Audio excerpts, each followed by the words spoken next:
예, 인천 남구가 홍일표 의원입니다. 광물자원공사 사장님, 네. 그 볼리비아에서 리튬 배터리 사업 지금 하고 있죠. 근데 이제 이것이 작년 7월에 볼리비아 광업공사하고 포스코하고 LG상사와 함께 리튬 배터리용 양극재 생산 R&D 사업 뭐 이런 걸 하고 있죠. 근데 이게 지금 이제 광물자원공사는 원래 국내의 광물자원 확보가 공사의 설립 취지 아니겠습니까? 그런데 이거는 그 금속을 가공하는 사업에 직접 뛰어드는 거란 말이에요. 그래서 이게 민간이 담당해야 될 하류 사업에까지 광물자원공사가 관여하는 것이 과연 적절하냐, 그런 의문이 드는데 어떻습니까? 네. 의원님 지적은 아주 타당한 지적이라고 생각을 하고요. 다만 이제 저희가 처음 마이크 좀 잘 대고 앞에 예. 바짝 대고. 처음 시작할 적에 혹시 이제 이 탄산 리튬을 확보하는 사업으로 시작을 했었기 때문에 그 과정에서 이제 이 포스코하고 같이 이렇게 이제 하게 됐는데, 지금도 우리 한국 측에서는 포스코가 주축으로 이렇게 돼 있습니다. 네. 그래서 이제 이게 지금 볼리비아 사업이 그동안 그 전 정권 하에서 네. 여러 가지 이제 화제도 있었지만 네. 지금 여러 가지 유명무실한 그런 부분도 많이 조명이 되고 있는데, 예. 이 볼리비아가 만만치는 않은 나라거든요. 그렇습니다. 모랄레스 대통령이 볼리비아는 파트너를 원하지 오너를 원하는 게 아니다, 이런 얘기를 했다고 하는데, 그런 민족주의적 성향이 강하기 때문에 앞으로 이런 하류 사업 투자에 대해서는 가급적 신중해야 될 것이다, 그렇게 생각을 합니다. 그렇습니다. 예. 그 다음에 우리 광물자원공사 지난 5년간 체결한 MOU를 보니까 네. 해외 광물자원 개발 협력을 위해서 전부 한 30건 가량 되는데, 여기서 그 교류 협력 사업을 제외한 자원 탐사 개발 MOU 25건 가운데 지금까지 실제 투자로 이어진 거는 딱 한 건밖에 없는 걸로 파악이 되고 있습니다. 2011년도 남아공 잔드콥스 R2 사업에 261억을 투자 계약한 거. 근데 이제 이 MOU 체결은 그냥 이렇게 아무렇게나 해도 되는 건지, 여기에 대한 일정한 기준도 없죠, 현재.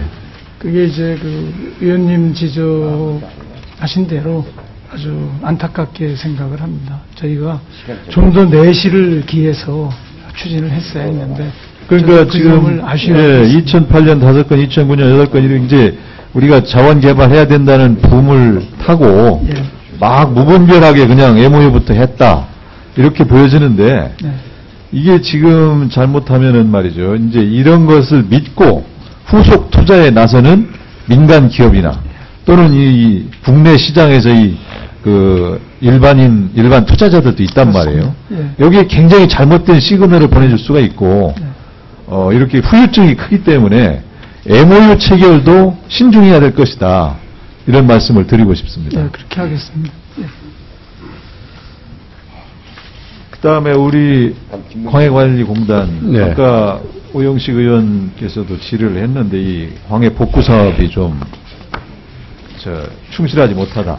저는 이게 지금 복구 기준을, 복원 기준을 좀 다시 세워야 될 게 아니냐, 네. 그렇게 생각합니다. 완료했는데도 오염이 심각한 광산이다, 이렇게 되어 있다면 이거는 기준이 잘못됐기 때문이다. 그래서 복구를 해놓고 비가 오니까 다 흘러내려서 돌 원상으로 돌아갔다, 이런 식의 복구를 해서는 안 되겠다. 또 최근 들어서는 농경지의 폭토 높이를 작토층 기준에서 지형이나 환경 요소를 고려해야 되고, 또 옛날에는 경운기나 이런 거를 쓰다가 요새는 트랙터로 하기 때문에 시임 표토의 교란 등도 고려해서 새로운 기준을 세워야 되기 때문에 광해 방지 사업 기준의 새로운 설립, 이거 하고 있습니까? 네, 아까 업무보고에 말씀드렸습니다만은 국가 표준도 지금 관련 기관과 협의를 해서 제정을 추진하고 있습니다. 지금 광해 방지 기술 개발을 위해서 해마다 30억 내지 50억을 쓰고 있는 걸로 보여지는데 그렇습니다. 이런 데도 투자를 해서 그런 기준을 다시 마련해라 이렇게 말씀을 드립니다. 유념하겠습니다.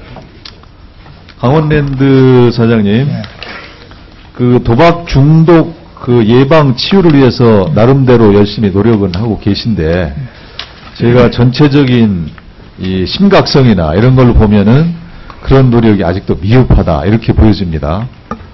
지금 우리나라 그 도박 중독 유병률이 지난 사행산업통합감독위원회가 조사한 결과에 의하면 6.3%, 이 중에 이제 중위험 도박자가 4.9%, 뭐 이런 식으로 해서 전체 250만 명이 도박 중독 위험 요소가 있고, 이거는 선진국에 비해서 2, 3배 높은 수치다 이렇게 나와 있어서 이 도박 중독이 심각한 문제다. 또 보건복지부에 따르면 우리나라 전체 인구 중 도박 중독자가 59만 명, 만성 중독자가 6만 명 이렇게 나와 있습니다. 또 최근 3년간 그 경찰청 통계에 의하면 도박비 마련을 위해 저지른 범죄가 4,700건이나 달하고 있습니다. 그렇기 때문에 이 강원랜드가 해야 되는 이 도박 중독 사업을 더 철저하게 해야 되는데, 지금 그 상담 이후에 전문 병원과 연계해서 치료를 지원한 실적을 보면 작년에 45건에 불과해서 중독자에 대한 전문 치료가 제대로 이루어지지 않고 있는 것으로 보여지거든요.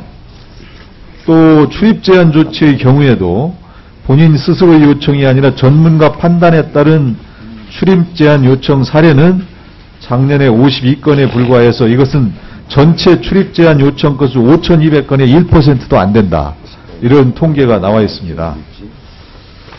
그런데 지금 예산은 작년 53억에서 올해 85억으로 늘렸다고 하는데, 이 중에 37억이 사행성 감독위원회에 법적으로 그냥 내야 되는 돈이죠. 네, 그렇습니다. 그렇기 때문에 작년 예산 52억 9천만 원 중에 43억이 집행됐고, 올해 예산은 85억 중에 상반기 집행 실적이 15억밖에 안 됩니다. 그래서 지금 예산 집행 실적으로도 지금 현재 이런 거에 대한 그 사업 내용이 부실하다 이렇게 보여지는데, 우선 강원랜드가 도박 중독자와 도박 우려자에 대한 기준부터 잘 마련해서 이런 문제에 대해서 본인 동의가 없다고 고위험 도박 중독자를 치료 없이 방치하거나 이래서는 안 되고, 도박 우려자에 대해서는 언제 어떻게 접근을 제한할 것인지도 다시 한번 대책을 세워야 된다 이렇게 지적을 합니다. 구체적인 대책을 세워서 실효성 있게 추진해 나가겠습니다. 수고하셨습니다. 다음에 김동철 위원님 질의입니다.